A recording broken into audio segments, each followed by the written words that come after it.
Union Springs, Montgomery, and Auburn, and AM 620 WTRP LaGrange.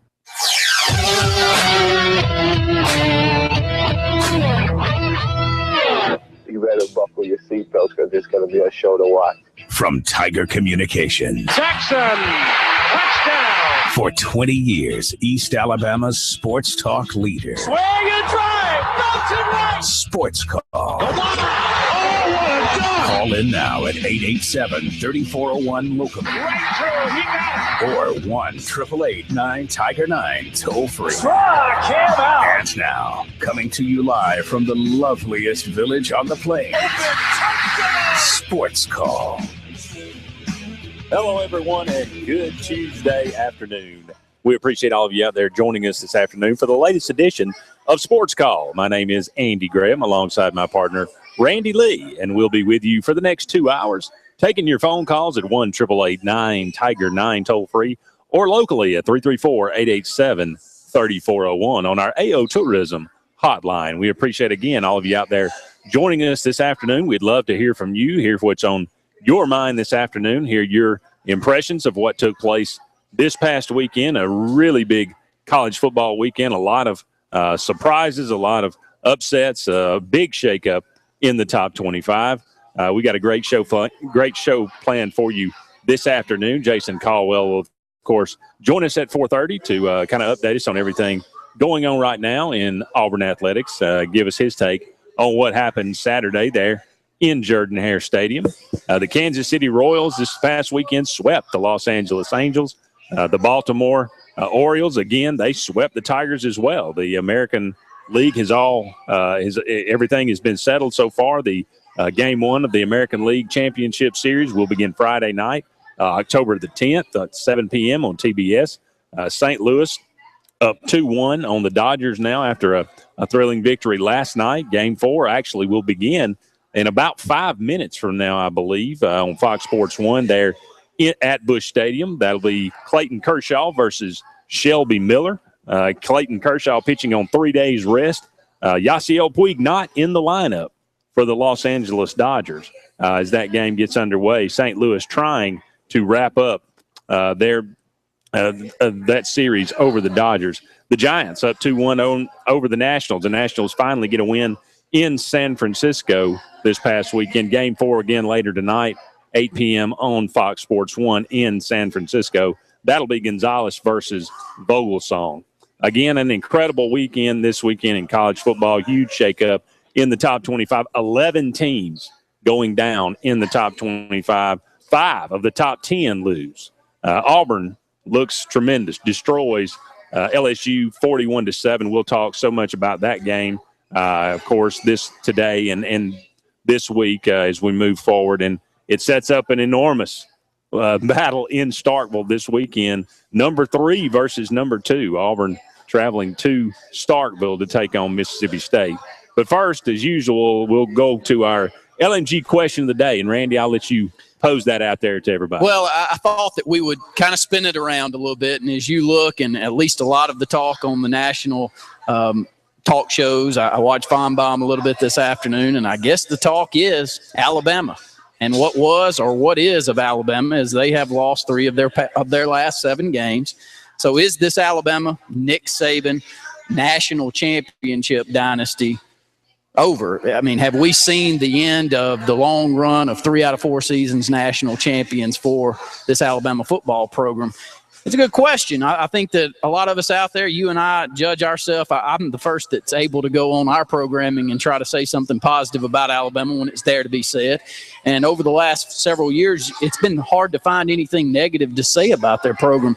But now there's chinks in the armor. And I guess last year, whether Auburn returns that 109 yards or not, I thought that was where I looked as an Auburn fan and said, boy, we're closing in on them, buddy. We didn't even – I don't care if we won it or not, to be able to change from 49-0 the year before, which could have been 90-0 if they would have chosen to beat us that bad, to move it in to be within 7 points the following year and have a chance to go play for an SEC title and then move on and play for a national championship after winning no games in the SEC. That told me as an Auburn fan that we're right in the thick of things. But the more I watch Alabama and I watch Lane Kiffin and I see an offensive unit that Looks like a Lane Kiffin coach team. I'll start with you, Andy. What do you think? Well, what is a dynasty? What are we talking about? Alabama, of course, won 3 national titles in 5 years. That's a dynasty. They're that good.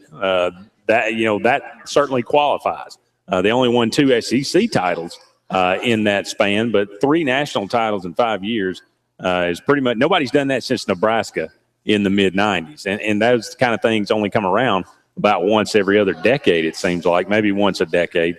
But is that over? You look across the landscape of college football, and there just seems to be more parity right now. You look at Alabama in 2009, 11, and 12, and they looked like an absolutely dominating team. You look at them this year, and they look like a 9-3 team to me.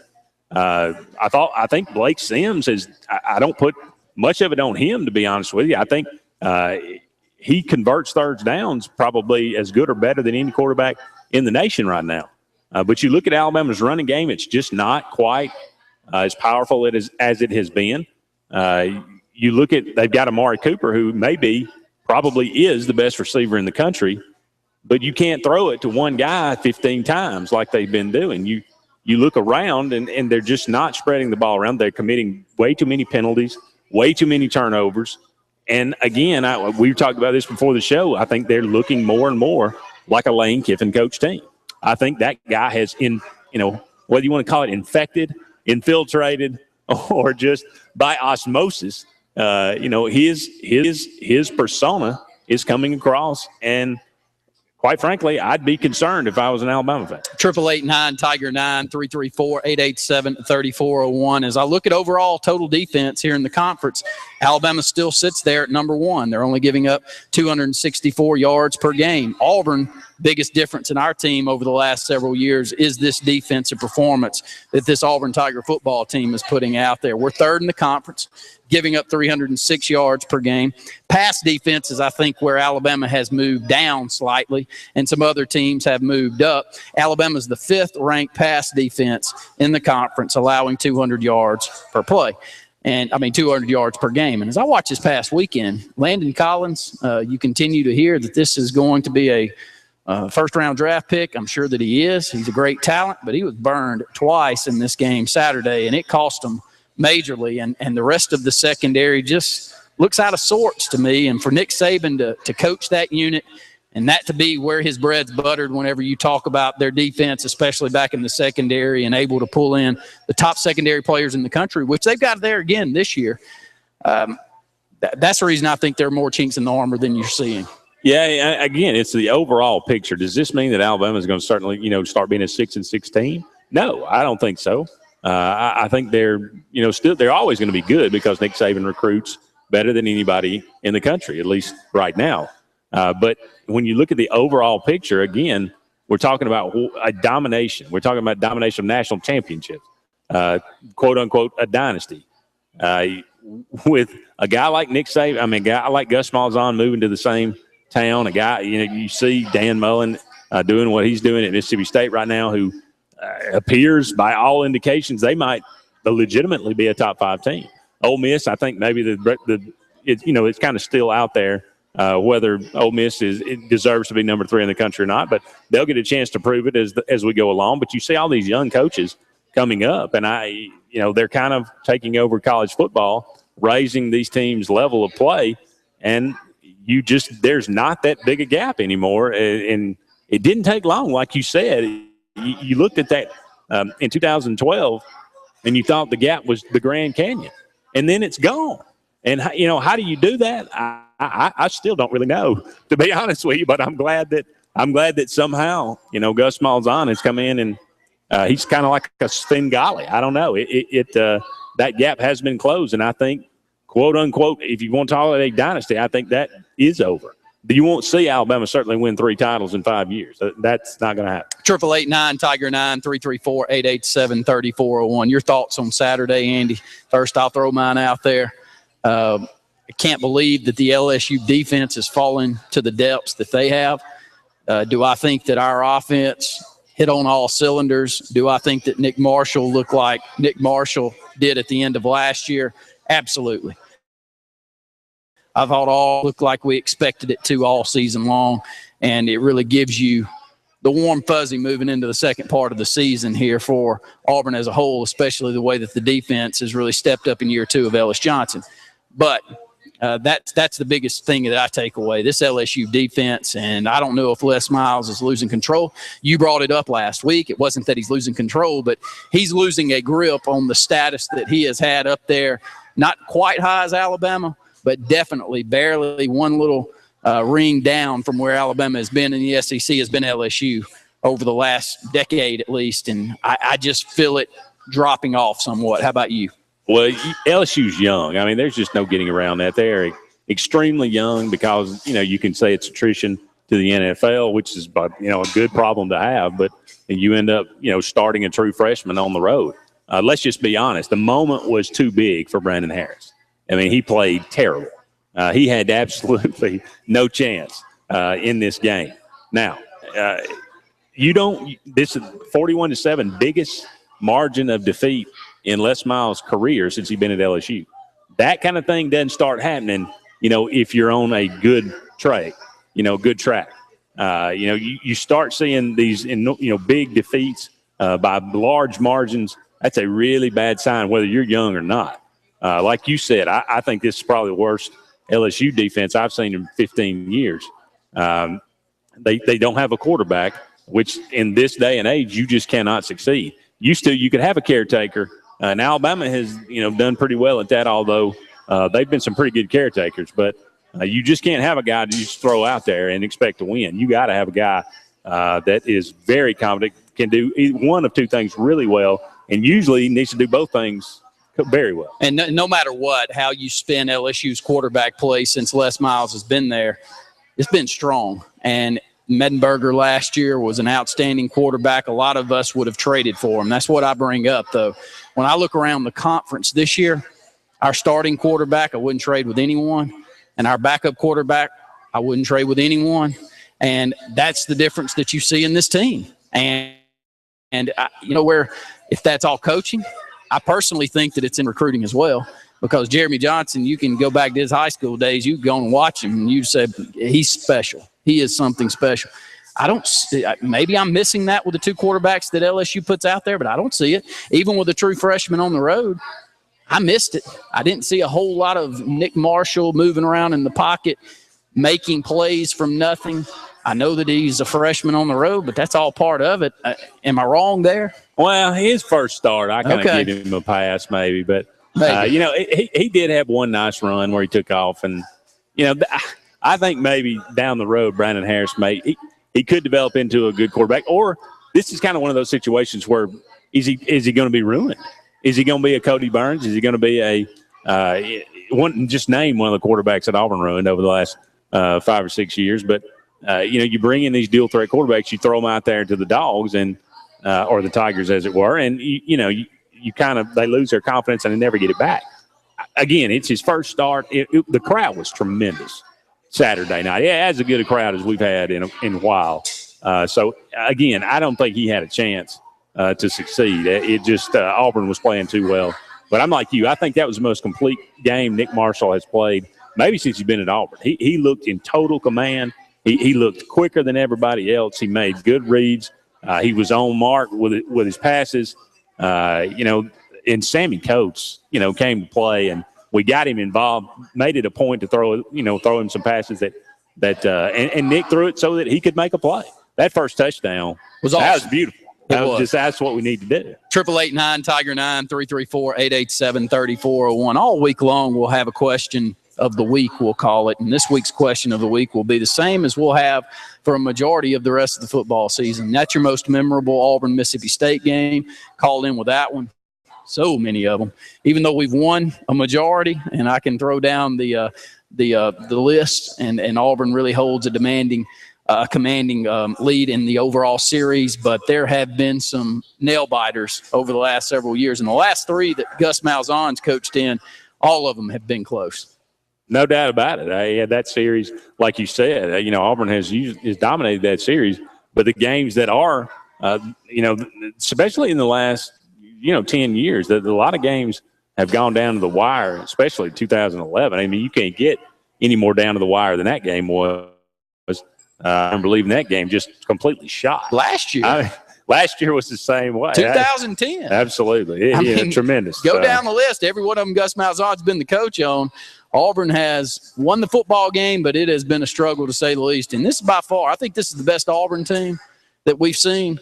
But I definitely know it's the best Mississippi State team that we've seen during that era. And it's going to be a great matchup. If I had to pick a team that I would say second overall in the SEC right now, without a doubt, I would say Mississippi State's the second best football team in the SEC, and they'll be able to prove that they're the top ranked or the best football team in the SEC Saturday. Absolutely, that's true. We'll, of course, take your predictions as well, Auburn versus Mississippi State this week. I believe our tiebreaker is Mississippi State third down conversions, going a little off board this week. Maybe we'll have a little more luck with that. That certainly will bring some separation, I would imagine.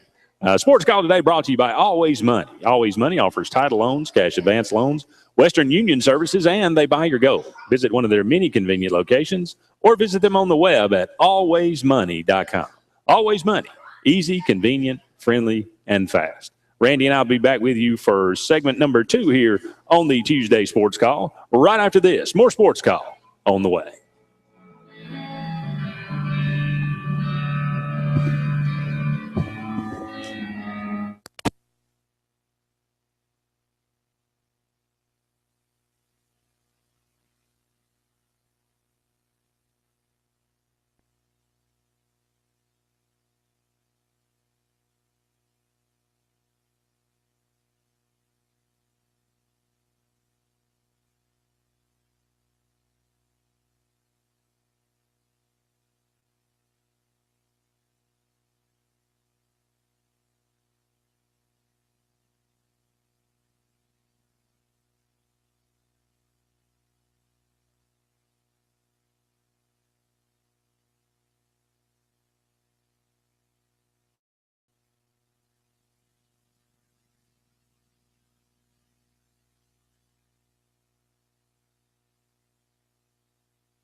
Hawaii and more on a land trip or cruise. Contact Ruta Lisa Anderson at Cruise Planners today. Why do the planning when it can be done for you? Visit exclusivecruiseplanners.com or call 844-722-6342.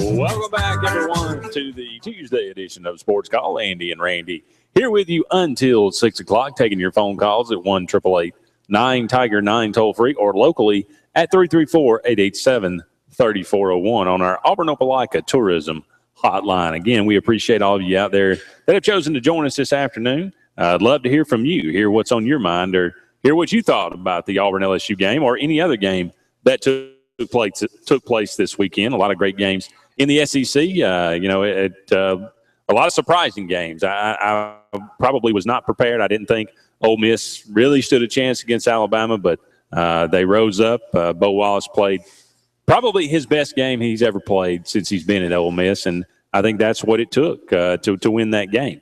But Auburn played a pretty good game as well. It was kind of the game that we'd all been waiting to see. The offense, had struggled, I guess, certainly had struggled against Kansas State. Didn't look dominating against Louisiana Tech, but came out of the gate really and just took control of the game early. That's what they needed to do. Yes, this LSU team is down. It's not a great team, but they were the number 15 team in the country. They had beaten Wisconsin.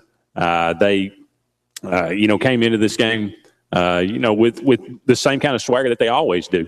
And Auburn really, this game was over at halftime, and that's exactly what I think Gus Malzahn wanted to see. When you watch this offense for Auburn, it just seems to be clicking now, and so much more confidence as you leave the game this past Saturday night. I mentioned that the LSU defense just not quite up to par of what we've seen from an LSU Tiger defense over the years. But nonetheless, for Auburn's offense, you could tell that we were clicking. We hit some pass plays down the field that they had defended about as well as you could defend it.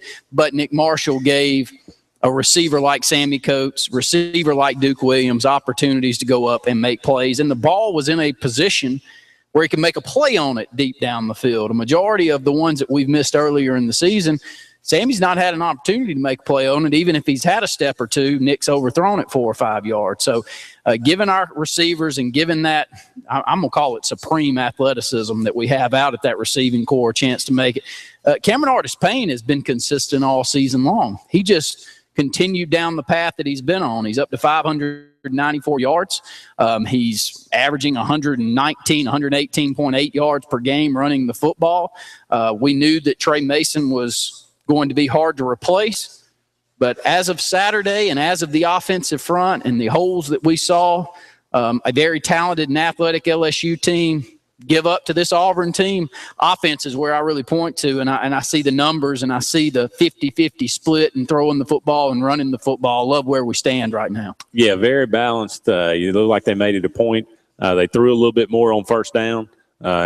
We opened up the playbook a little bit more. You saw some new pass routes, the sideline throws to Duke Williams.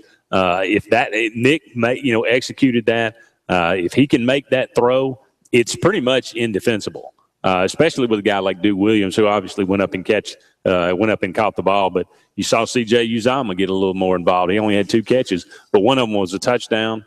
Again, like you said, everybody continues to say, well, Cameron Artis-Payne is not quite as good as Trey Mason. He's on a much better pace right now as far as his yardage is concerned to have a better year than Trey did last year. All he does is go out every week and run for 100 yards, like you said. His average, I think he's third in the SEC behind Alex Collins and Gurley. So he's having a fantastic year. 566 total yards. Just, and again, and to be honest with you, I look like Gus Malzahn pretty much put it in the bag in the third quarter. Auburn did have another score, but we really went kind of vanilla. We didn't run a lot of pace. In the second half, we're up 31-7. I think we just tried to coast and ended up scoring again. It was just kind of that way. If I would have told you last year that Auburn this season would hold an LSU team to 280 yards of total offense, 138 rushing, 142 passing, less than 4 yards per attempt running the football. Total defense right now for Auburn, we're ranked third in the conference, giving up right at 300 yards. But I think that it's been the rush defense that has been so strong, and the defensive line play and linebacker play, and the physicality of the two linebackers that are in there the majority of the time. Casanova McKenzie, he mixes it up. He's a big 240, 250-pound guy that just likes contact. And Chris Frost is more of the sideline-to-sideline guy. I like the dynamic that we have there. But rush defense, Auburn third in the conference, right at 100 yards per game, which is 10 yards up from what we saw last week. But it's been second half play. Last week, I remember a stat, Auburn had only allowed 28 yards rushing in the second half of games, less than 0.5 yards per carry average. Ellis Johnson, you can't say enough about what he's done with the defense in his second season. And that's a big thing. Casanova McKenzie and Chris Frost come in, in the second. I think Chris Frost played in the third play of the game. Casanova came in the second series. Both those guys played very good minutes. But we did get some. Also, Trey Williams got a lot of snaps, as well as the other linebackers, the backup. So that was good to see as well. Here's a question. We'll go to the phone line, but Patrick Miller did not play in this game. The offensive line looked about as good as it's looked all year. Do you meddle with the offensive line if he comes back? Do you keep it the way it is? I don't know. I know Patrick Miller has had some very good snaps at Auburn and had some good starts. And if the coaching staff points and says that he can come in and do the job that we've seen, the beauty is Avery Young. He's the unsung hero on this offensive front. I think he's played 4 different positions throughout the season. That's hard to do. That first off, that tells you how intelligent he is. If you're able to move from one and how versatile that you are, because playing guard and tackles, it sounds easy. They line up beside each other, but it's night and day in what you're expected to do. I mean, you're expected to seal and control the perimeter as a tackle. As a guard, a lot of times you're pulling. A lot of times you're getting out on linebackers. You have to have those quick feet there at the guard. And Avery Young clearly can do it, and can do it from both sides. And offensive line never gets as much credit as they deserve, especially with their intelligence with the football game. But most of the time when you see a lot of the great coaches that become great coaches, either were offensive linemen or they coach offensive line because they know what a key part of the team that is. Let's go back to the phone lines. Anthony in Auburn, you're on Sportscall. Hey, guys. How's it going today? Good to hear from you, Anthony. Have y'all hit on, or has anybody called on Jermaine Whitehead potentially coming back this week?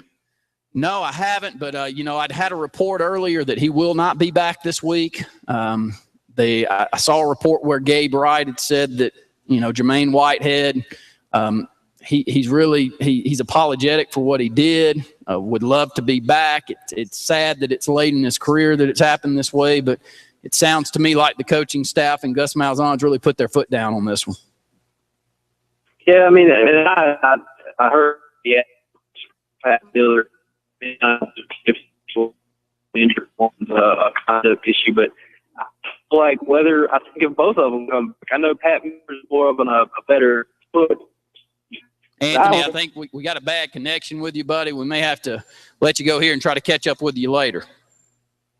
Yeah, it's breaking in and out, so we apologize for that. 888-9-TIGER-9, 334-887-3401. Quick update there. Gus said his status has not changed, talking about Jermaine Whitehead in regards to his playing time in this next week's game. So that has to tell you that he won't be playing in the game, and who knows when we'll see him back.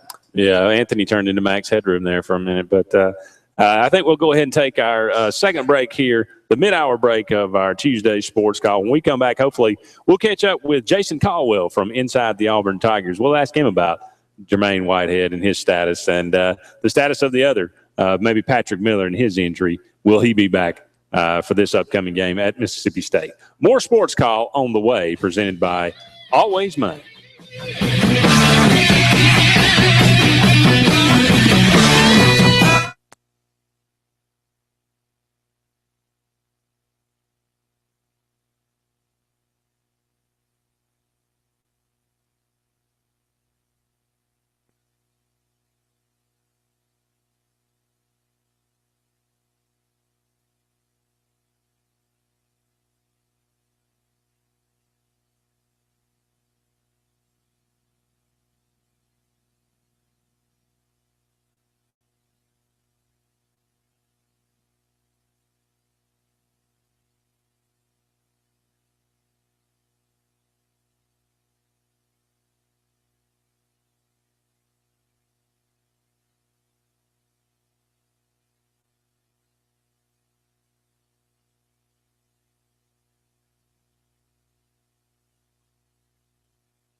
a kind.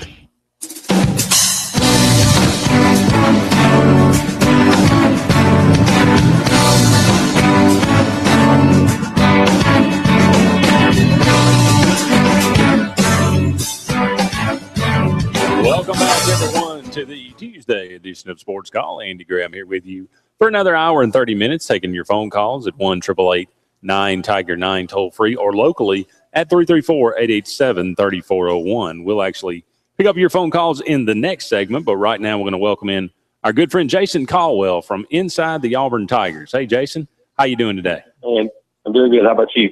I'm doing pretty good. I always love doing these conversations after a big win like Auburn had this weekend. That certainly qualifies. There a lot of great college football really played around the country this past Saturday. A lot of surprises, I guess. 11 teams in the top 25 go down, 5 in the top 10. Was there one game that maybe surprised you the most out there?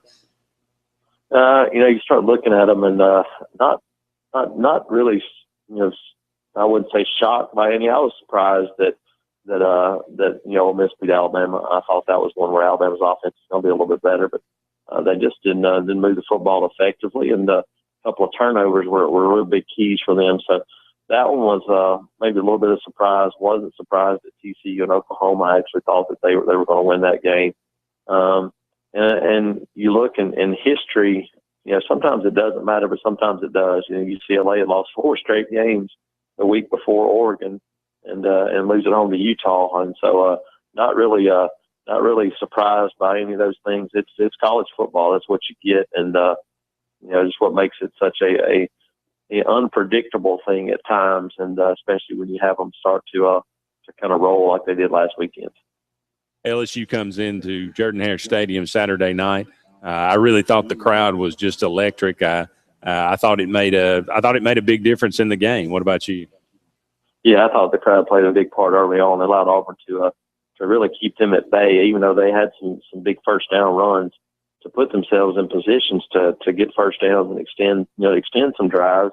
They a couple of mistakes here or there, third and longs, and Auburn just kind of managed to jump on them, and came out of the gate really strong offensively, driving the ball down the field. It had to settle for a field goal in the first one, but come back and bang, a couple of touchdowns and really break that game open early. So it was the crowd played a big impact, and but offensively, defensively, that was a very, very solid football game by Auburn on both sides of football.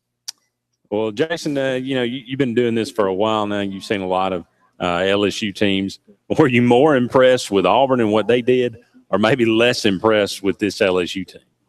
Yeah, I think it was a little bit of both. I mean, you look, and obviously LSU is a team that's having some struggles, and a lot of that's on the lines of scrimmage, especially that defensive line. I mean, that's we're used to seeing LSU, just have this wave after wave of big time defensive linemen, and particularly the defensive tackle position. They just don't have those guys this year, and so that was probably the biggest surprise there. I thought, coming in, talking about finding a quarterback, and they thought they had found their quarterback, but they figured out it's a little different playing mop-up duty, at home against Mississippi State, and then against New Mexico State, that it is playing on the road in the SEC, and so that's the biggest thing. They're going to be I think by the end of the year, they'll be a team that'll be better, and offensively they've got some big time weapons, but just the lines of scrimmage for me were the big difference. That's where Auburn, I thought, really controlled the game. Nick Marshall throws for 207 yards. He runs for 119. He counts for 4 touchdowns on the night. I really thought maybe it was his most complete performance maybe since he's been at Auburn. What was the difference? What do you think clicked for him to make him look so much more comfortable in this game than he has maybe so far this season? I think it was him allowing him to make plays, especially early on first downs. And I mean, they threw the ball around, got back to running his own read and doing some of those things. And really, a lot of his throws, the first 4 games had been on second and third down situations, and was able to change some of those things up and get it to a little bit of a rhythm. And he's a rhythm guy. I mean, most quarterbacks are, but I think particularly for Nick, you look at some of his best work comes when Auburn gets in the 2-minute drill. I mean, we saw it last year against Mississippi State. We've seen it several times, and that's when he's at his best, and that's because he gets to throw the ball more than once every 4 or 5 plays. And so I think we saw that Saturday. We saw him be able to loosen up, really make plays in the passing game, and it opened up the entire offense for Auburn. So I think you're right. I do think it was probably his most complete performance, and I think he's got a lot more of those still ahead of him. It was so good to see Sammy Coates step up. I don't know. I think it was his breakout really game last year was against LSU. Maybe it's something about this LSU team that brings it out of him. I don't know. But it was really good to see him step up and have a great game, because I think Auburn will certainly need him moving forward. To have him and Duke Williams on either side presents big challenges for the defenses they face. Yeah, you look at having those two guys outside. Quan Bray, who's played well so far and done a good job. But CJ Uzomah's there. You got Melvin Ray that's coming on and doing some things. I mean, not to mention Ricardo Lewis and some of the other guys. I mean, this is a deep and talented group of receivers, and that's why you look at Auburn. And that's opening up and throwing the football is not something that is a detriment. I mean, they got some weapons outside and can really do some big things. So I think you see Nick progress. You see this offense come together more and more. And you're right, those weapons outside makes it tough for a defense. You have to pick your poison right now, and that's not an easy choice. Patrick Miller sits out the game, does not play. Devontae Danzy comes in at guard. And to be honest with you, I don't know if it was LSU, maybe their lack of a solid defensive line, but Auburn's offensive line probably had its best game of the year, it seemed like. Is there, what is the status maybe of Patrick Miller? And is this a situation where if he's healthy, he plays, or maybe do you want to monkey with something when it starts clicking? Yeah, I think that's a good question. Obviously he's back practicing, but, as to what that means, we'll probably find out Saturday. You're right, though. I mean, they played well together. A lot of that is because Chad Slade and Avery Young, are used to playing next to each other on that right side. He did it much of the year last year, but Devontae Dancy's playing well. The other thing is him and Sean Coleman worked together as second team offensive linemen last year, so they're used to working together as well and playing alongside each other. So that's kind of a little built-in advantage there too. So I think it's one of those I think win-win situations for JB Grimes as to I got two pretty good options here, but I kind of tend to agree with you right now. It's one of those things that's working pretty good. Give it a shot, maybe, and see how it works. We got Jason Caldwell joining us here on Sportscall from inside the Auburn Tigers. Jason, this defense that Ellis Johnson has been working with, he and his staff, it just continues to put up great numbers, especially compared to the last 3 years. I almost have to pinch myself to realize we're only giving up about 300 yards a game. It's such a breath of fresh air. Who on this defense is really standing out to you the most? Yeah, you're looking at it's a collective effort. That's the thing. There's a lot of guys that are making plays. Nobody's really making more than the others. But I think obviously Montravius Adams. From a numbers standpoint, he's got solid numbers. But what he does to the other side of the ball, he forces them to have to help out some there. He gets held a ton that doesn't get much calls, and sooner or later he'll get some to go his way. But he's playing really well. I thought Angelo Blackson had a really good game too. Those are two athletic NFL-type bodies up front, and those guys can turn it loose like that and make plays. It really opens up the entire defense. So I think that the linebackers, obviously secondary's playing well. Auburn continue to get more and more push, at the defensive end position, and can get those guys to start making plays. I think this defense becomes even more dangerous for opposing teams moving forward. Well, this big win for Auburn sets up an even bigger game next week. That seems to be life in the SEC, especially the SEC West. Auburn travels to Starkville to take on now ranked number 3 Mississippi State. How do you see it? It seems like these teams are kind of mirror images of one another. How do you see this game breaking down? How does Auburn go about attacking Mississippi State? I think Auburn, you just kind of do what you do. I think that's the biggest thing right now is that you kind of do what you do. Try to try to run the football is always going to be the key. There's always going to be there, but I think Auburn again has to try to play the football early on in some situations and loosen up that defense a little bit. Mississippi State big front seven, so they may not be as apt as some of the other teams early on to put an eighth guy in there or a ninth guy. So because of that, Auburn, if they get some of those situations where they have favorable running numbers between the box, I mean, they need to take advantage of it and make plays in the running game. But I think this is also a week where a guy like Corey Grant could become even more important because this is a big Mississippi State defense. You got to make those guys run side to side, especially early on, even if it doesn't work, to kind of tire them out a little bit. And they got some depth, they got some guys, but to make them run side to side, chase some fast guys for a couple of times in a row, that's a taxing thing for a big defensive lineman. It's something I think Auburn can use. Another big recruiting weekend. So just a ton of recruits in this weekend. It's a great showcase for them to see Auburn really at their best there, and the crowd really at their best on a Saturday night.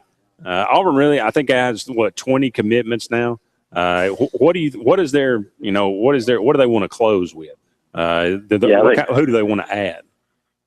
Yeah, you look and you had 3 really talented wide receivers that were in last weekend. I think one more guy at that position would be kind of ideal what they're looking for, but obviously a focus on the defensive line right now, and then one more quality offensive line. You find somebody that is a difference maker up there up front. That would kind of be the story. But I think defensive line as a group is the focus, and then wide receiver, maybe other offensive lineman. That kind of finished things up. Well, Jason, just let us know what to expect inside the Auburn Tigers this week. Yeah, you can check us out. Obviously, a lot of talk, a lot of previews. Heading into Saturday for Auburn, Mississippi State. Well, one thing to watch on Thursday is we have a Know Your Foe segment where we'll talk to our publisher from our Mississippi State site and talk to him about Mississippi State, get his thoughts on the team and the weekend. So that's one of the things. Lots of talk, lots of previews heading into the weekend. Recruiting, a little basketball, and a little bit of everything there at AUTigers.com. Jason Caldwell from Inside the Auburn Tigers. Really appreciate you joining us as you do every Tuesday. Jason, we really appreciate it. Thanks, Eddie. Have a good day. You too, bud. More Sports Call on the way right after this.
that support a lifestyle of well-being.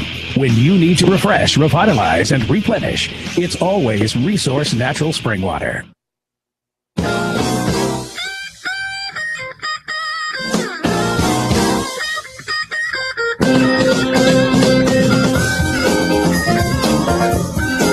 Welcome back, everyone, to the Tuesday edition of Sportscall. Andy and Randy here with you until 6 o'clock, taking your phone calls at 1-888-9-TIGER-9 toll-free or locally at 334-887-3401 on our AO Tourism hotline. Our question of the day, is the Alabama or Nick Saban / Nick Saban domination of national titles, dynasty, whatever you want to call it, is that coming to a close? Is that over? That has been bandied around the national media today on talk shows. Well, according to Phyllis from Mulga, the dynasty is not over. But according to Colin Cowherd, it is. Which side do you come down on? We'd love to hear from you. Give us a call. Let us know. Again, you can tell us. We'd love to know what you thought about the Auburn LSU game or any other game that happened this week. Or you could talk about the two kangaroos fighting that I see that have been running on ESPN all day. Two kangaroos in the middle of a neighborhood fighting. It's kind of a bizarre sight. 888-9-TIGER-9, 334-887-3401. Also, question of the week this week, your most memorable Auburn-Mississippi State game, as we got a huge one. The biggest one that I can remember in my lifetime coming up this weekend. Of course, if you look at Mississippi State, it's the first time that they've been ranked as high as they are, as they're all the way up to number 3. Auburn sitting there at number 2. I think it's the highest ranked Mississippi State and Ole Miss teams at the same time since 1958. And both of those teams sitting there tied at number 3. I like the way that they set that up. But as you go down the polls here, we were going to do that now, and we'll take yours. I know a lot of you have seen the polls. We're going to run them down. Which ones do you like? Which ones do you not like? And let's start over with AP, Andy. Well, yeah, FSU comes in at number 1, only 2 points ahead of Auburn. Auburn almost eclipsed FSU this week, only 2 points separating those two. Mississippi State comes in at number 3, tied with Ole Miss. Obviously Mississippi State makes a big jump from number 12, I believe, all the way to number 3. Ole Miss, I think, number 11 now to number 3. Baylor coming in at number 5. Notre Dame, number 6. That's the one that seems the most out of place to me. Notre Dame has been winning. They do have. I think they beat Stanford at home, and Stanford I don't think could win there at Notre Dame. I don't care what happened. They just that seems to be a bugaboo for them. Alabama drops down to number 7 after their loss in Oxford. Michigan State gets a big win over Nebraska. They're up to number 8 now. TCU all the way up to number 9 after defeating Oklahoma. Arizona, number 10. Oklahoma coming in at number 11. Oregon falls to number 12. Georgia kind of remains the same. I think they were 13 last week. They're 13 this week. Texas A&M falls to number 14. Big, huge game there in College Station as Ole Miss goes on the road. I'll say this right now. I think that has the opportunity for Ole Miss to get run out of the field, run off the field. I think Texas A&M wins this game by 2 touchdowns. I'll just say that now. I may change my mind, but I'm going to say that now. Ohio State comes in at number 15. Oklahoma State, 16. Kansas State, 17. UCLA falls to number 18 after their loss to Utah. East Carolina, number 19. Arizona State, 20. Nebraska falls to 21. Georgia Tech sitting here undefeated in the ACC, now creeping in at number 22. Missouri, where would Missouri be without a stinking loss to Indiana at home? They're at number 23. They got a huge game this weekend with Georgia as well. Utah, number 24, and Stanford rounds out the top 25 at number 25. Let's go back to the phone lines. Trout and Wetumpka, you're on Sports Call. Hey, good afternoon, gentlemen. How are y'all today? Good to hear from you, Trout.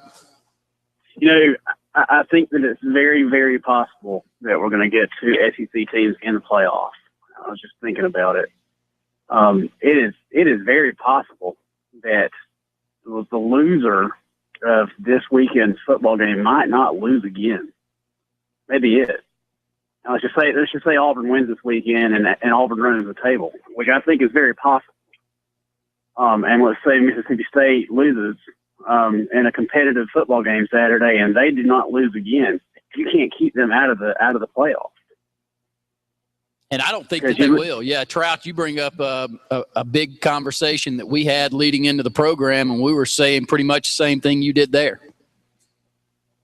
And vice versa. If, let's just say, Auburn loses a close one in Starkville, I really think that these two and Ole Miss are the best three teams in the SEC this year. And we could have one whale of an Egg Bowl later this year, and really possibly a whale of an Iron Bowl too. Good points. Yeah, Trout, we appreciate it. We're up against a break here, buddy. But we appreciate your phone call this afternoon. All right, thank you very much. War Eagle to you, and hey, big games on tap. I think it's unique that he says Ole Miss. Ole Miss defeated Alabama, so you do have to put them up above Alabama, but I still got some more to see before I'll put Ole Miss as the third best team in this conference this year. I don't believe it right now. Let's put it that way. The Fox Sports Report is up next. More Sports Call on the other side of this break, right after this.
For 20 years, East Alabama's sports talk leader. Swing and drive. Mountain right. Sportscall. Call in now at 887-3401 locally. Or 1-888-9-TIGER-9 toll free. Struck him out. And now, coming to you live from the loveliest village on the plains, Sports Call. Hello, everyone, and welcome back to the Tuesday edition of Sports Call. Andy and Randy here with you until 6 o'clock, taking your phone calls at 1-888-9-TIGER-9 toll free or locally at 334-887-3401 on our AO Tourism hotline. A lot going on today. Obviously, a big win for Auburn over the weekend. A lot of big games happened over the weekend. A lot of upsets in the SEC. A lot of shakeup in the top 25. We'd love to hear from you. Hear what's on your mind. Our question of the day is one that was bandied about on national media today. Is the Alabama dynasty over? The Nick Saban dynasty, national championships, whatever, however you want to frame it, however you want to call it, is that over? Certainly there are strong opinions on both sides of that argument. Sports Call today brought to you by Auburn Urgent Care. Auburn Urgent Care offers convenient solutions for your healthcare and occupational medicine needs, including workman's compensation, injury care, and certified DOT medical examinations. With locations on South College and in Tigertown, visit them online at auburnurgentcare.com. We'll go right to the AO Tourism Hotline. Bark in Auburn, you're on Sports Call. Hello? Hey, Mark, you there with us? Yeah. What is the status on Carl Lawson? And if he stayed out much longer, they think they'll redshirt him? That's a good question. I believe it would probably be the smartest thing to do. It depends on when he comes back. If he is healthy enough, I have, everybody seems to think it would be a miraculous recovery if he was able to come back at some point this season. But I think we're probably at that point in the season where it probably is beneficial to have him for another year than it would be to let him play, even if he can come back. Well, with his talent and everything, with redshirt, if these last couple of games of the season, he may go pro before his time's up anyway. So, who's to say? That's a good point. That's a good point. What do you think? Do you think that we ought to redshirt him or not? Well, it depends on how the season's going. If we need him for a couple of games, I'd go ahead and play him because, like I said, he may not be here the whole time anyway.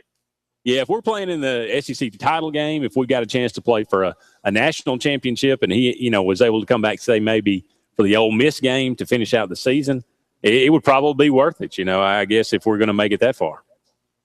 I agree. All right, thanks for taking my call. Mark, thanks so much for your phone call this afternoon. 888-9-TIGER-9, 334-887-3401. Our question of the week this week, your most memorable Auburn-Mississippi State game. We'll bring up some of those. We usually try to veer that one off until Wednesday to bring up some on our end. But if you have some initial thoughts, we'd love to hear from you all week also. You can call in with a prediction, Auburn and Mississippi State.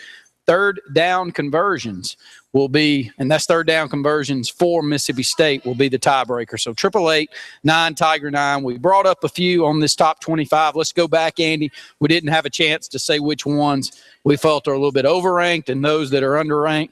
Back through them. You got through the AP top 25. Coaches poll looks pretty much the same. The one that you did point to is Notre Dame. You think they're way too high. I do. You look at this team and it's much like a couple of, 2011 or 2012, I guess it was. Yes, they play pretty well. Golson is a pretty good quarterback. The defense plays pretty well. They got Brian Van Gorder now as a defensive coordinator. He's done a good job there. But, who have they played? I'm not sure. Stanford is a great team. They've got to go to Florida State here, I think, in 2 weeks. So that'll be very interesting.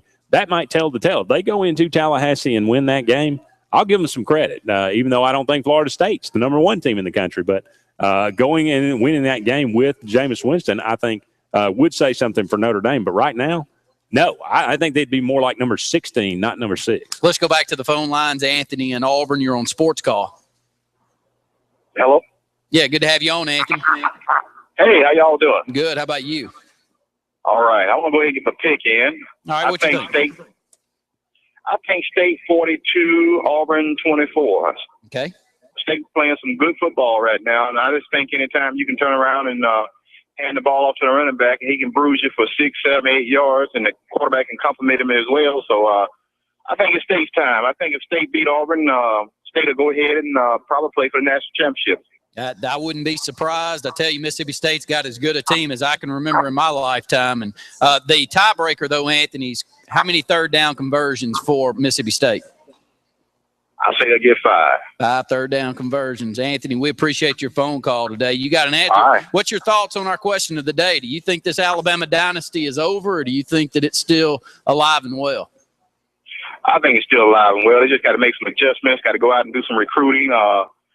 Sometimes you can't always stay at the very top of the mountain. You're going to lose 2 or 3 games. I mean, that's just how it is in football. I think they'll come back next year with Lane Kiffin, have his system in for the second year, and, do whatever need to be done. I mean, you think about it, defensively, the secondary is not as good as it's been in years past. The linebackers aren't as good as they've been in the years past. And, you got to get those guys in, watching film and drawing up plays and studying, and you'll get them where you need to get them. That's just how it is sometimes. Well, Anthony, we appreciate your phone call, buddy. All right. Thank you so much. And he brought up a great running back for Mississippi State. And listen to these 2 stats when you bring up Cameron Artis-Payne and Josh Robinson. Artis-Payne's got 594 yards rushing on the season. Josh Robinson's got 592. So right at 118 yards per game for both of them. Which one can get off? Which one can continue to go and continue to drive late in the ball game? One that you don't point to, though, is that Auburn is Nick Marshall's crept up to number 6 overall in the conference running the football as he's up to 93 yards per game. He's been the difference maker so far. Dak Prescott is sitting there at number 9. He's at 91 yards a game. There's not an ounce of difference between these 2 teams when you look more deep into it. Yeah, it's who plays the read option better. Good point. Who is going to be the one that is able to slow down the other one enough. I don't think either defense will be able to truly stop the other's offense, but can you contain it enough to give yourself opportunities? Who's going to score? You look at Auburn's red zone offense, number 1 in the SEC. Mississippi State, I think, is down around number 8 or 9. That's a big difference. Who's going to be kicking field goals? Who's going to be scoring touchdowns? Auburn's red zone defense is like number 2 in the SEC. So that's a big factor for Auburn and a big plus on their side. So many stats that you can look for both of these teams that are equal. Rushing defense, we just said, Anthony, he feels like Mississippi State's going to win the game fairly easily.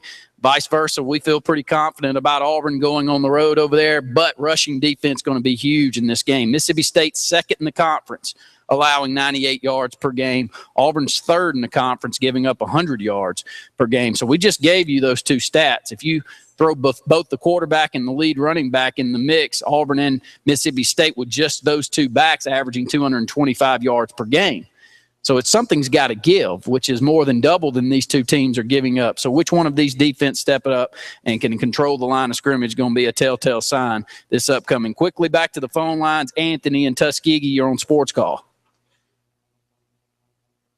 Hey, Anthony, you with us? Anthony, we got you there. Hopefully we can catch back up with him. 888-9-Tiger-9-334-887-3401. When you look at a lot, when so many of the statistics are balanced, when there's such an evenness between the teams, you look for the minor things. You look for turnovers. You look for third down conversions. That's one of the reasons that's our tiebreaker this week, because LSU was 0 for 13 in third down conversions. I don't know if I've ever seen a game where a team did not convert a single third down. That's going to be big. Those kind of things, keeping drives alive. Those kind of things during this game, those little things are going to be the things that make the difference. We talked about the rushing attacks, didn't talk quite as much about passing, but these 2 teams are tops in the conference in passing efficiency. Dak Prescott, Mississippi State's number 1 in the conference, 176.8. Auburn sitting there at number 2, 168.8. That's because Nick Marshall only 1 interception on the season. That was tipped at the line of scrimmage. 9 touchdowns, 1 interception on the season. The numbers aren't staggering. He hasn't had the 450-yard passing game that we've seen from Kenny Hill or from Blake Sims, but he's been consistent and consistently better over the last several weeks. And if I recall, again, this is off the top of my head, but didn't Nick have a 300-yard passing game against Mississippi State last year. He had to because That's right. Mississippi State stood up and stopped our rushing attack, which was the last time that Auburn really was stymied running the football throughout the season. Let's go back to the phone lines. Anthony and Tuskegee, you're on Sports Call. Hello? Yeah, good to have you on. Yeah. Well, yeah, I'm an Alabama fan. I call just about every year, but whosoever might win this game, I think will win the national championship. I kind of feel the same way, Anthony. I said that coming in. Andy brought up a question. He said, do you really think Mississippi State's a top 3 ranked team in the country? And I said, absolutely. From what I've seen, I think they should be where they are. But I got one other scenario now. Alabama is one of the only teams with one-loss teams to win a national championship now. If Auburn slipped Saturday, Alabama has Mississippi State left on the schedule, and I think Ole Miss will lose the game. Alabama will be right back in it. Would not be surprised at all the way up and down. And, that's the reason I was so surprised with Alabama losing to Ole Miss on the road. I still don't feel Ole Miss is the team as good a team as the rest of us that I'm talking about. I still feel like Alabama's a better team than Ole Miss. They just didn't have it on Saturday. Well, see, I think where Alabama got hurt at is, I like Blake Sims, and but I don't think he just ready for big-time football yet. I don't think he really can read those defenses. That's pretty much what hurt Alabama Saturday. He had a couple of good games, but until he gets to be seasoned, if it'll happen before the year out, Alabama still got problems. He better do it in a hurry. He's a senior. This is it for him. And Anthony. Well, he hadn't had a chance to play. He's a fifth-year senior, but this year's the first time he's ever started a game or had a tremendous amount of playing time in a game. It's been all A.J. McCarron. So, what they do is stack the box, and they're Alabama to beat them in there now. Well, all good points, Anthony, and we appreciate your phone call this afternoon. Thank you. Thank you, buddy. 888-9-Tiger-9, 334-887-3401. Is it just me, or do you have – when you say – and I've even said it, Mississippi State is a legitimate contender to win the SEC. Mississippi State is a legitimate contender to win the national championship. Do you just almost want to slap yourself in the face to think, did I just say that? About Mississippi State? One of my best friends in Birmingham, when we were watching the Mississippi State and LSU game together, and I was looking at him saying, at what point are y'all going to become Mississippi State? And there's a point in this game where Mississippi State, and they almost did that night. Now, Saturday, they better not leave the door open for Auburn, because Auburn offensively can tear the door down. They almost left it open just enough for an LSU offense that looked anemic at best against Auburn. That's where we're leaning to. Should be an outstanding game, though. Up against a break. Give us a call. Let us know what's on your mind. 1-888-9-TIGER-9 toll free, or locally at 334-887-3401. More Sports Call right after this.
into the Tuesday edition of Sports Call. Andy and Randy here with you for another 40 minutes or so, taking your phone calls at 1-888-9-TIGER-9 toll free or locally at 334-887-3401. Sports Call obviously brought to you by Always Money and Auburn Urgent Care. We appreciate all of our sponsors out there, our segment sponsors as well. We could not do the show without them. A lot going on. We've talked a lot about Auburn and LSU. We'll kind of shift our focus here and talk about some of these other games that happened this weekend. There was a big one there in Starkville. It seems like Mississippi State, it's just 3 weeks in a row here. They're going to play the biggest game in their history. Can they continue to get up? This was such a huge game. Texas A&M coming there to Starkville. Mississippi State handled it extremely well. It was an early kick. Didn't seem to affect them at all. I think you just have to give Texas A&M that 7 points to start the game because they are Kevin Sumlin may be the best game planner as far as that scripting that first drive because they're the best at that I think I've ever seen. They go down the field and score, and you're down 7 before you blink your eye. But Mississippi State just pretty much poured it on after that. Yeah, they handled them. And let me quickly say, Brian and Opelika, if you're out there, you'd like to call back in, we'd love to hear from you. 888-9-TIGER-9, 334-887-3401. Biggest difference here in this football game is turnovers for Texas A&M and none for Mississippi State. Kenny Hill, 3 INTs. You can't do that because Texas A&M is going to have to outscore everyone they play. Still pretty anemic on the defensive side of the football. They're not physical up front, and that is an issue. And you want to talk about being right down the middle, 50-50 passing and rushing. That's what you saw from Mississippi State. That's what this offense is doing for both Auburn and Mississippi State. 280 yards rushing, 279 yards passing. They're impressive there, Andy. They've been like that all year. They've been extremely balanced. You see Dak Prescott is in total command of the offense. He's got playmakers on the outside with De'Runnya Wilson, with a new receiver. Fred Brown has stepped up. Josh Robinson may be the biggest unknown running back, the best unknown running back in the SEC right now. Like you mentioned earlier, his number is very similar to Cameron Artis-Payne's. He goes over 100 yards again. But like you said, Texas A&M is going to get their yards. Kenny Hill throws the ball 62 times. He's going to have his 300 yards passing, but those 3 picks, you saw them get to him a little bit, pressure him a little bit, get in his face a little bit, and he made some very errant throws. And, Texas A&M is full of playmakers on the offensive side of the ball, but what have we said? We said last year their defense was the problem. You look up this year, they're second to last in run defense, only ahead of LSU. I'm not going to say that I know exactly this, but I have heard through the basketball ranks in this state that you can thank Tony Barbie for De'Runnya Wilson not being an Auburn Tiger, because De'Runnya Wilson wanted the opportunity to take football scholarship somewhere but play basketball. He was as good a rebounder and as good a interior presence as you're going to find a forward in this state that I've been covering. And I've called a whole bunch of state championship games in this state. De'Runnya Wilson, they call him Bear, played at Winona High School. And, buddy, he'd have 20 rebounds, and he's about 6'6". I didn't know what he'd be on the football field because he really only played his senior year of high school in football. He was a big player for them. He got late looks, but he wanted to play basketball. He's a basketball guy from a basketball school. I'm not sure if he's going to get that opportunity at Mississippi State, but I know at Mississippi State extended the invitation for him to be allowed to do that. You see what he's doing on the football field. You knew what an athlete he was, and I'm hard-pressed to believe that Bruce Pearl would allow this one to get out of state again. No, absolutely not. I think things have changed, certainly on that end. We won't lose another football scholarship because of the basketball program. That's probably for sure. Our question of the day, is Alabama's dynasty over? Is the Nick Saban dynasty, the Nick Saban national championship run, is that over? That was, talked about today on national media. A lot of going back and forth. Depending on who you are, we talked about that at the beginning of the show. What is a dynasty? Well, certainly Alabama has had 3 national titles in 5 years, only winning 2 SEC titles. I guess that just goes to show you again how difficult it is to win an SEC title. But Alabama has now lost 3 of their last the last 3 games that they played against ranked teams. Auburn, Oklahoma, and now Ole Miss, it does raise some concerns. I think certainly Alabama will continue to be good as long as he's there, but maybe, I think you have to at least raise the question, and it is a legitimate question. We'd like to know how you feel about it. 1-888-9-TIGER-9 toll free or locally at 334-887-3401. Let me throw a stat out there. The reason I just don't feel this Ole Miss team is up to par with the rest of the SEC. I think it was a down game for Alabama offensively, kept Ole Miss in the football game. And I know they're playing against the number 1 ranked Alabama defense, but they only rushed the ball for 72 yards. And Ole Miss over the last couple of years, their physicality on the offensive line and being able to run the football between the tackles is non-existent. Bo Wallace is the reason that they make some of the bigger plays in the running game they do, because he's able to make it up the field in between the tackles from time to time. He played about as good a game as you could play. And that's what made the difference. No interceptions, 3 touchdowns, 18 of 31, 251 yards. He made up the difference there. But I think Ole Miss there's 2 or 3 losses there for him, the way I see it. And this weekend, we'll see. Ole Miss's secondary is going to have to be as good as they're touted against this Texas A&M team to beat them at home this weekend. Yeah, you have to look at that Ole Miss team and appreciate the defense. They do have playmakers all around. All littered throughout that defense. They can play pretty well. Again, like you said, they just can't run the ball. And if you can't run the ball, eventually that will catch up with you. We said going into this game, Bo Wallace had to play that Steven Garcia type 2010 game. That's what he did. He didn't make a lot of mistakes. In the fourth quarter, he made clutch throws left and right down the field. But when it came down to it, why did Ole Miss win the game? Because Alabama turned the ball over, twice on their last 2. I mean, you can't fumble the kickoff when Ole Miss has got all the momentum and give them the ball at the 25-yard line. That's why Ole Miss won this game. So, Alabama continuing to turn the ball over, continuing to commit penalties.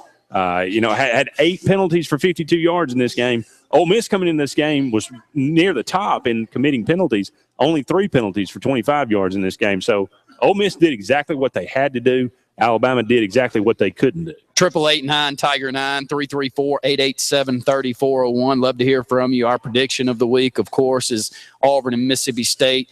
The tiebreaker will be 3rd down conversions for Mississippi State. So call in with that.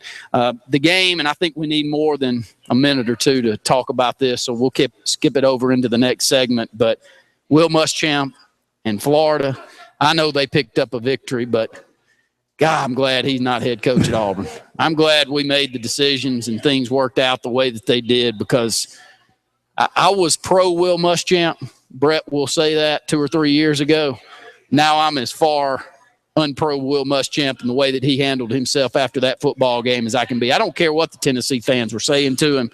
He lost his cool. Shouldn't have said some of that. And first off, they need to play a little bit better football before he starts running his mouth, Andy. Yeah, when we come back, we'll talk more about this Florida-Tennessee game, which may have been one of the worst games that you'll ever see. And that Florida-Tennessee game has become that. Every year it is just a awful, terrible game to watch. Penalties, turnovers, the lack of offense, everything going wrong right now for Florida. Players fighting out in front of the stadium, having to call the police last night. The Treon Harris situation, which we'll address when we come back. But, things are bad right now in Gainesville. And it's hard to see this getting a lot better, at least this season. We'll talk about that when we come back. More Sports Call on the way right after this.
Pepper. Here's to a one-of-a-kind Dr. Pepper. Dr. Pepper is a proud sponsor of the College Football Playoff. Dr. Pepper, always one of a kind.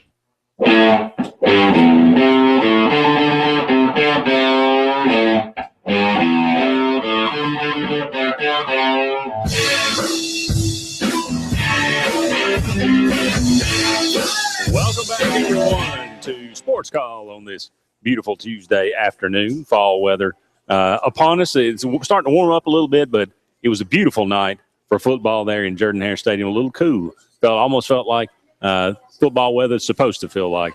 Andy Graham and Randy Lee here with you for another 30 minutes, taking your phone calls at 1-888-9-TIGER-9 toll-free or locally at 334-887-3401 on our AO Tourism Hotline. Again, we were talking about this Florida-Tennessee game. Randy, when you combine the total yardage of these two teams that played Saturday, you get 465 yards of offense. Auburn had 566 by themselves against LSU Saturday night. Talk about just a terrible, terrible game. Jeff Driscoll, 3 picks, 59 yards passing.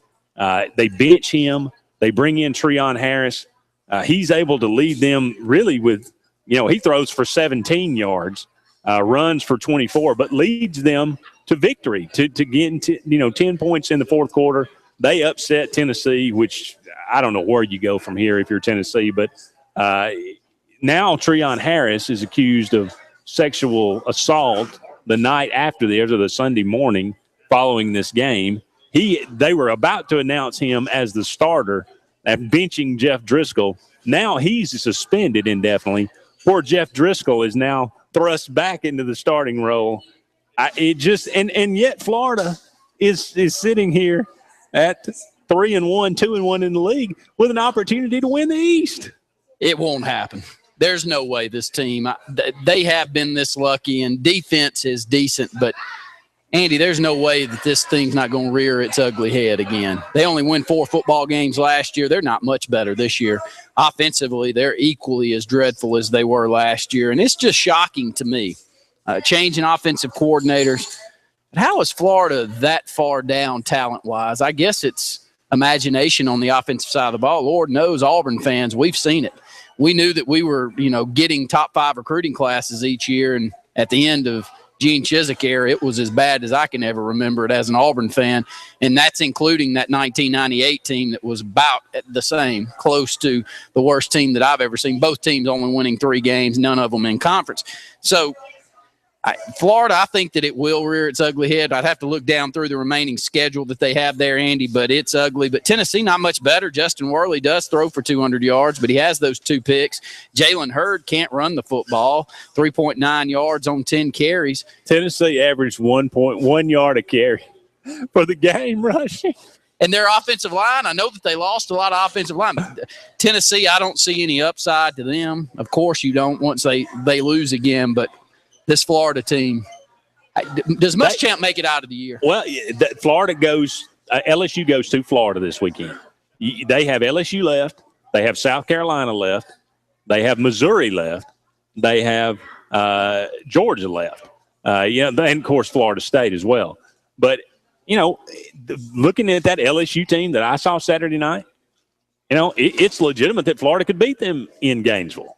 You look at South Carolina, they're awful defensively. Florida may actually reach 300 total yards against them. Missouri, who knows what they'll do if they'll show up. The East could come down to Jacksonville. The Florida-Georgia game, bizarre as that seems, it possibly could. It definitely could. Let's go back to the phone lines. John and Millbrook, you're on Sports Call. Hey, thanks for taking my phone call. I think the Mississippi State game is going to come down to this. It's going to be who can run the ball when the other team is forcing them to having to run it when you have to run it, so to speak. And to me, it seems like the LSU we didn't break loose to LSU till we hit some of those big third down conversions. And those were kind of like almost Hail Mary type plays that typically they wouldn't work, but they worked for us and we're able to break open. And then all of a sudden we got some big scoring drives. But it's going to be, I think, with Mississippi State is they're going to make us earn every yard. And can we successfully sustain drives running the ball, and can we keep them from sustaining drives from running the ball? And whichever defense can do that, I think is going to be the victor. And I'd like to get your take on that. But I'll go ahead and give you my score prediction. Auburn 27, State 24. And then I guess third down conversions they'll get. How many third down conversions we'll get or they'll get? Mississippi State, how many will they get? They'll get 6. 6 third down conversions. We appreciate your phone call this afternoon. Okay, yeah, just hear your opinion on which team do you think getting the earned yards, who has a better chance of getting those tough earned yards, and I'll hang up and listen. Thank you for the phone call, John. Yeah, John brings up a good point. You often hear offensive coordinators or you hear head coaches say, we got to take what the defense is giving us. Really, really good teams, they do whatever they want. The 1995 Nebraska team, they would come to the line of scrimmage and say, we're going to run right here. Stop us if you can. And nobody could. Auburn, when Cam Newton was quarterbacking, everybody knew what was going to happen. They were going to snap it to Cam. He was going to wait and run it up the middle and gain 4 yards. You could not stop it. That's what Tebow did when he was at Florida. When they needed a 3rd and 2, they'd just snap it to him and let him run, and he'd get it. That's the kind of thing that's what we're talking about here. And John brings up a good point. Who is going to be able to impose their will on the other team?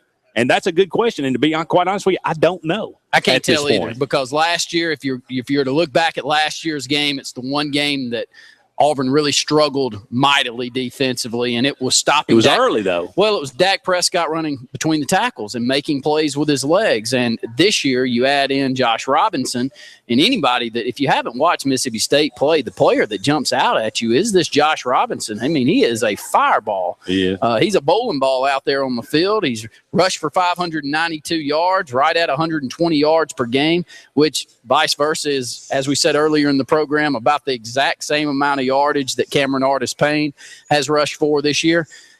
It's too easy to figure out the matchup. So it's going to be which offensive line can man up against which defensive line. And by the way, Mississippi State's got I think they got a couple of first-round guys. I know Chris Jones is.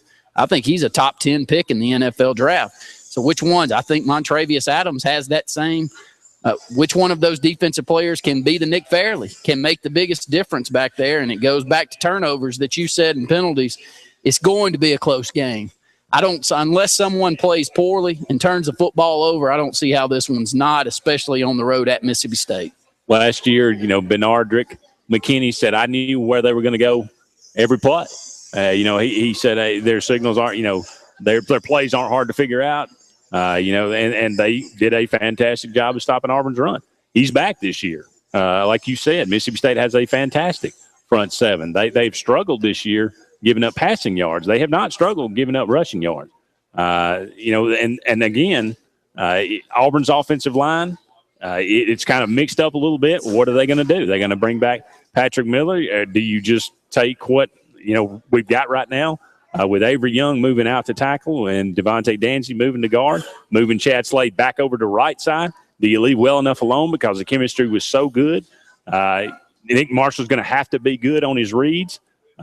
Cameron Artis-Payne is going to have to run through the tackles. We're going to have to, get outside with Corey Grant. It's going to take a full effort. Like you said, this is going to be a fourth quarter game. And when is the last time that us Auburn fans said, I think our secondary in comparison to their secondary may be the biggest difference in the football game? When's the last time that you thought Auburn's secondary was by far better than the opposing team's secondary? We're hoping that this weekend. It does look like a strength to me. I think Rudy Ford, again, has become an outstanding safety back there, and Trevon Reed is the biggest difference maker to me. Yes, he got beat once, but he was in perfect coverage. He just didn't make a play on the football there. And the pass interference I thought was bogus on him at the end zone. But he seems to be in position. He seems to have all of the confidence level that you need in the secondary to make plays. So he could be the biggest difference maker there. And I do think that they have some good receivers, but I think our receivers are better than their receiving core. So it's going to be the passing game that's going to make the biggest difference. Yes, running game, who can impose their will, but who makes the big plays down the field, I think will be the biggest difference. Yeah, the last time I felt confident that Auburn had the best secondary, I believe Carlos Rogers was a member of that secondary, along with Junior Rosegreen. That's how long it's been. Do Auburn's you had feel some that way decent this ones. year? Right now, I think I would put. I don't feel uncomfortable. I'm not sure. I think Jonathan Mincy. I think he's very good. He's very good. I don't think he's great. I mean, I don't think he's an NFL talent, but he's very good college football player. Like you said, Trevon Reed I think he's playing as good as anybody right now. I feel great about Derek Moncrief coming in. What was your opinion on the Nick Ruffin while we're just talking about the secondary? Him getting – I thought he has played very well this year, and the fact that he's being extremely physical. But what did you think about the call, him getting ejected? I think it could have gone both ways. As an Auburn fan, I still saw the hit and said, yeah, they can throw him. Or they could have not made the call on the field and not thrown him out of the ball game. The issue there in the secondary now, you have the option to hit him middle of the body or come close enough to hit him around the headgear and get thrown out of the ball game. That's your decision. Yeah, you can be the physical guy. You can be the man on the field, but if you want to get tossed, you do what he did Saturday. Yeah, he threw the shoulder in there, but he's up around the headgear, and they're just not putting up with it anymore.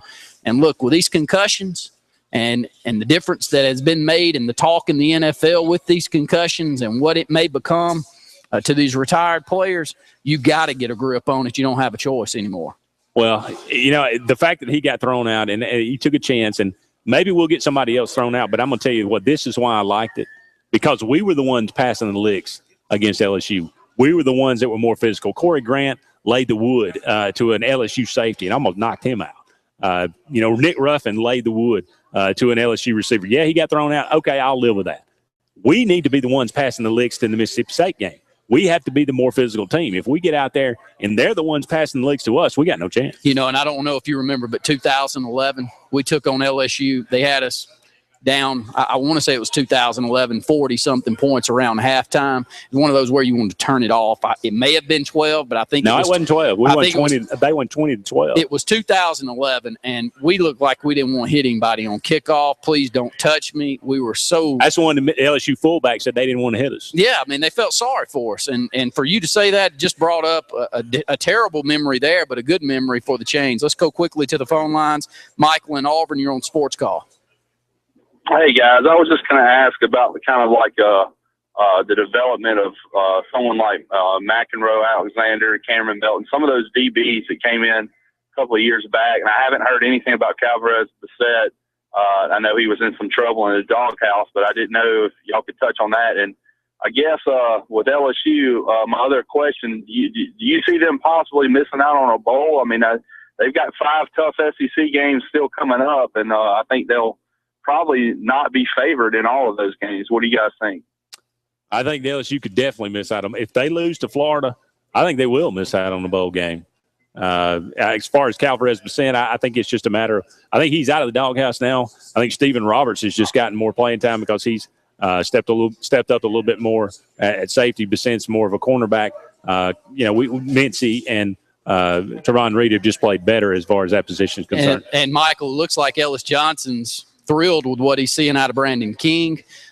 He mentioned how good in the open field, some of his tackling. If you remember the one open field tackle that he made in the football game, I think he had a couple of other tackles also. But the old eye in the sky, he said when he went back and he watched film, Brandon King did a really good job. So maybe we see a little bit more of him to close out the season. The wide receiver that got hurt last year, was it Denson or Benson in the LSU game? Did he graduate or is he back with the team? Or he's back. He's number 89. He has played this year. He has not started, obviously, with the emergence of Duke Williams. I think it's just a matter of being the odd man out, but he has played. He is back. I've seen some different guys, and maybe he was just one that I missed. I saw Tony Stevens in there as well. It just seems like we got a lot of depth. I was just curious on some of the progression on some of those guys, and just what you thought. Are we definitely going to redshirt White, the quarterback? Yes, I would. For sure, I would say. All right. Thanks, guys. I appreciate it. Yeah, we appreciate your phone call, and know we're up against a break, but when we come back, 888-9 Tiger 9's how you get in touch with us. Yeah, McEnroe Alexander's another guy that I was expecting a lot out of this year. Kind of wondering where he's at myself. More Sports Call on the way right after this.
Call is brought to you by Resource Natural Spring Water. Resource is 100% natural spring water with naturally occurring electrolytes that support a lifestyle of well-being. When you need to refresh, revitalize, and replenish, it's always Resource Natural Spring Water.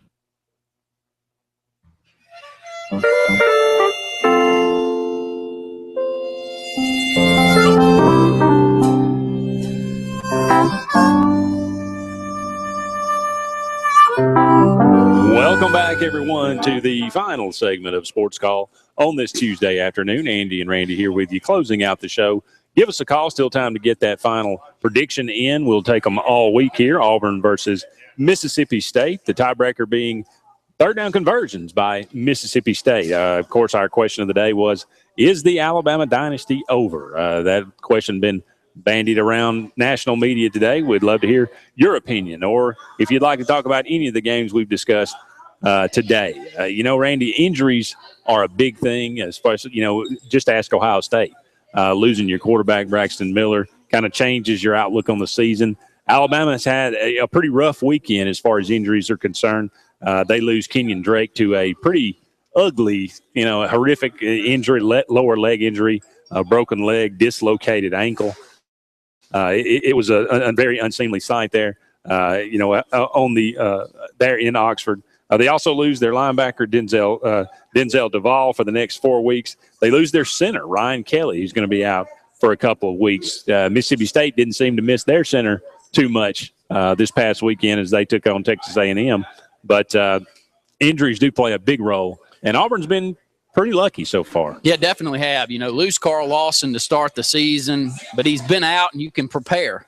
You could plan for that, and you could get other players moved around. We've been able to move Gabe Wright down inside, back to outside. I don't know if we would have put that emphasis on him if Carl Lawson is out there at defensive end all year. I doubt that we would have, but he's played admirably wherever he's been so far this year.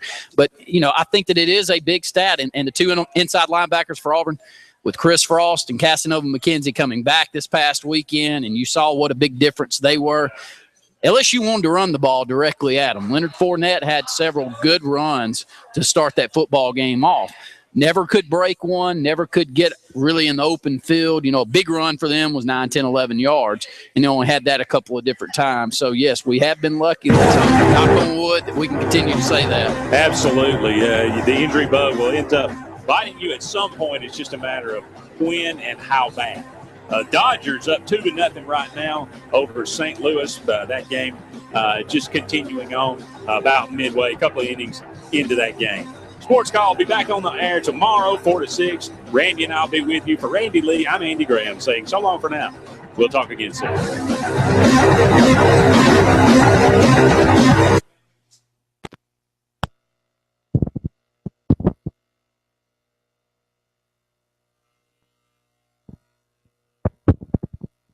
Mm-hmm.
256-234-6221. Presented by Bland Insurance Group. Big on savings, big on service, big on community.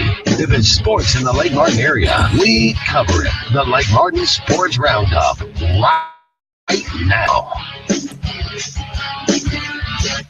Good Tuesday afternoon to everybody, and welcome into the Lake Martin Sports Roundup Show. Brett Pritchard, Scott Hardy here, as they crank it on up a little bit louder, Scott, as we head on in to the Lake Martin Sports Roundup Show here at JR Sports Bar and Grill. We want you to come out, enjoy some great food and fellowship here at JR Sports Bar and Grill.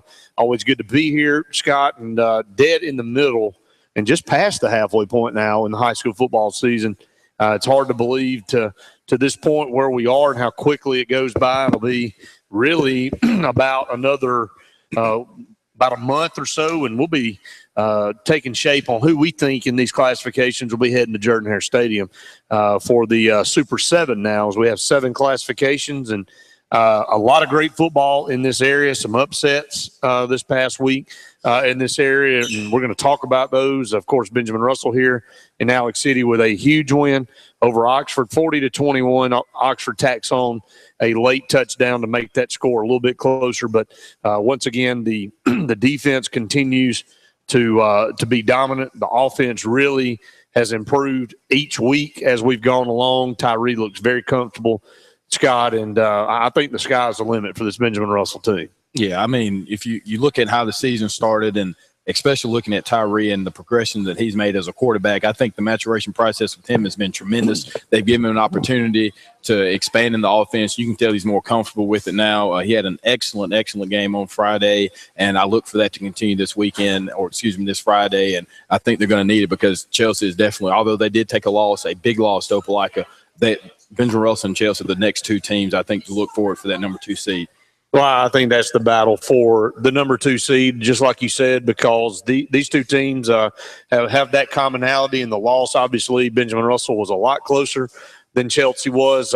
We've got to go to their place. So I know they'll be excited and revved up as 2 6-1 teams take the field Friday night up in Chelsea. And again, like Coach Horn told me last week, if we continue to focus on what we do and continue to do the things that we need to do to get better, then don't worry about who we're playing. It's about what we're doing. And we've heard some other coaches around say that before in the college ranks, but that's the truth. You don't worry about what the other team is doing. Worry about what you need to do to work on and get better. So, but the rundown, I'll let you run it down, Scott, because what we're going to talk about here tonight, we do want to hear from you, 256-234-6221. I'll let you tell us what the question of the day is as well, and give us the rundown what we're going to talk about tonight. Yeah, the question of the day, what area team impressed you the most this past Friday? And I hate to sound like a homer, but for me, it was definitely Benjamin Russell. I thought defensively that was one of the better games they played, and it seems like each week that you can say they put a complete game together. And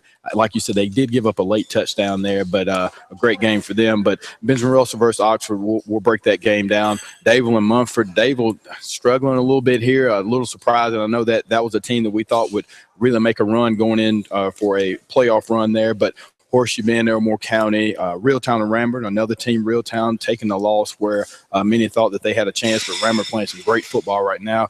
Central Coosa and Prattville Christian, and we'll also talk about the upcoming matchups this Friday. And as always, we'll do the Lake Martin area athletes and check up on them both in the college ranks and in the pros. And hopefully we'll also get a chance to talk to Parks and Rec Director for Alexander City, and that is Sonny Wilson.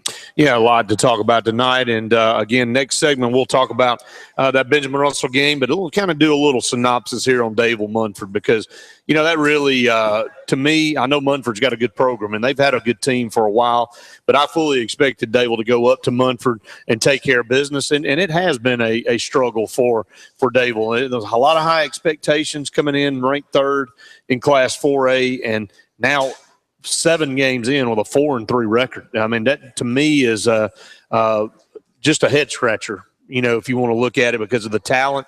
Went out into media days and at the HSAA, and, you know, as they got prepared to play Piedmont, they were able to pull that game off in the Champions Challenge. But, you know, just to me, Scott, a team that hasn't been able to get it going offensively. Just the offense has not been there. The defense has played well enough to win these games, but the offense is just not producing a lot of points. Yeah, they haven't. They've been yet to find their identity offensively, and then even defensively. If you look at it, this is the first week all season where I really think that as a whole, it was a complete meltdown by Dable. And you hate to say that, but giving up 20, they were outscored 21-8 in the second half, and 14 of that came in the fourth quarter. So Dable had it locked up for the most part of the game, and they allowed Mumford to come back. But I know we'll discuss that, but I know Coach White has to be disappointed in the way the Tigers have been playing so far. Yeah, Horseshoe Bend, Elmore County. This game was not close. We'll talk about that a little bit later on. 48-3. Elmore County played with leads for about 3 quarters, so I knew going in that was going to be a tough matchup. Horseshoe Bend went to Elmore County. This is a tough football team, and Elmore County and in that same region with Dable, you can kind of judge and you can kind of use Leeds as a benchmark.